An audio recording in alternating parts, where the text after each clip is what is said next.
হয়ে সামনে, তারপর মাছগুলা দিয়ে দেন। এই যে ভাজা মাছগুলা দিয়ে দিতেছি, মাছগুলা ভাজা হয়ে গেছে, একের পর এক উঠিয়ে নিতেছি। টানার পরে মিনিট কষানোর পরে তারপরে দিয়ে দেন ভেন্ডি আর টমেটো, কারণ ভেন্ডি আর টমেটো দিয়ে দিলাম। এই যে কষান চলতেছে, আলু আছে, কুচা আছে, ক্যাপসিকাম আছে, তো এটা এক লোক কষাই নেন কষান। আসসালামু আলাইকুম, কেমন আছেন সবাই? তো আজকে রান্না হইব টুনা মাছ দিয়া মিক্স সবজি।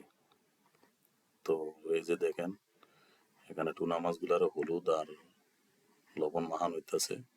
হলুদ আর লবণ দিয়ে মিক্স করার পরে তার তেলের মধ্যে ভাইজানে মাছগুলারে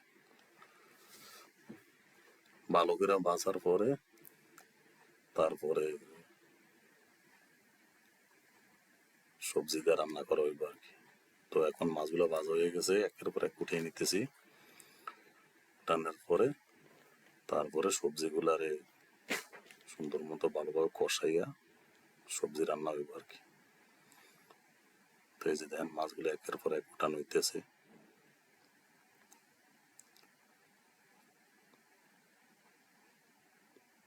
তো মাছগুলো উঠাই নিলাম। তো এখন সবজিটা রান্না করার জন্য সর্বপ্রথম তেল দিয়ে দিলাম, তারপরে দিয়ে দিলাম পেঁয়াজ, কুচি, তারপর দিয়ে দিলাম রসুনটা দিয়া ভালোভাবে এটা লাল করে নিতে হবে। তো রসুনটা দিয়ে দিলাম, লাল হয়ে গেছে, তখন দিয়ে দিলাম লবণ, দিয়ে দিলাম হলুদের গুঁড়া, তারপর দিয়ে দিলাম ভাজা জিরার গুঁড়া দিয়া। এসে দেখেন ছোট্ট একটা টমেটো কাইটা ছোট ছোট করে, তো এটার মশলাটা কষাই নিলাম। তো মশলাটা কষাই নিতে একদম আগুন স্লো করে দিয়া মশলাটা কষানোর সময় একটু পানি দিতে হবে, আর আগুন যদি বাড়াই না দেয় তাহলে মশলা নষ্ট হয়ে যাবে। তো এখন সবজিগুলা দিয়ে দিলাম, সবজিগুলা দিয়া ভালোভাবে, এখানে আছে আলু আছে, কুচা আছে, ক্যাপসিকাম আছে, তো এটা এক লোক কষাই নেন। কষানোর পরে আবার এটি যখন এই 5-7 মিনিট কষানোর পরে তারপরে দিয়ে দেন ভেন্ডি আর টমেটো, কারণ ভেন্ডি আর টমেটো আগে দিয়ে দিলে একদম গইলা যাবো।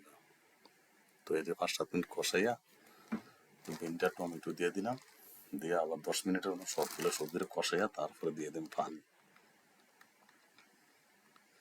তো এই যে দেখেন ভালোভাবে কষাই নিতেছি গোড়া দিয়া। এই যে কষান চলতেছে, কষানোর পরে তারপর পানি দিলাম, পানি দিয়ে দিছি পরিমাণ মতো। তো ভালোভাবে বয়লিং এর সামনে তারপর মাছগুলা দিয়ে দেন। এই যে ভাজা মাছগুলা দিয়ে দিতেছি, টুনা মাছগুলা দিয়ে আবার ভালোভাবে আরেকটু সিদ্ধ করে নেন। তো সিদ্ধ করার পরে তারপরে উঠে আনেন। তো কেমন হয়েছে সবাই কমেন্ট করে জানাবেন, আর আমার ইউটিউব চ্যানেলটা সাবস্ক্রাইব করে রাখবেন, ফেসবুক পেজ ফলো দিয়ে রাখবেন ডেলি নিত্য নতুন ভিডিও পাওয়ার জন্য। ভালো থাকবেন সবাই, ধন্যবাদ ভিডিওটা দেখার জন্য।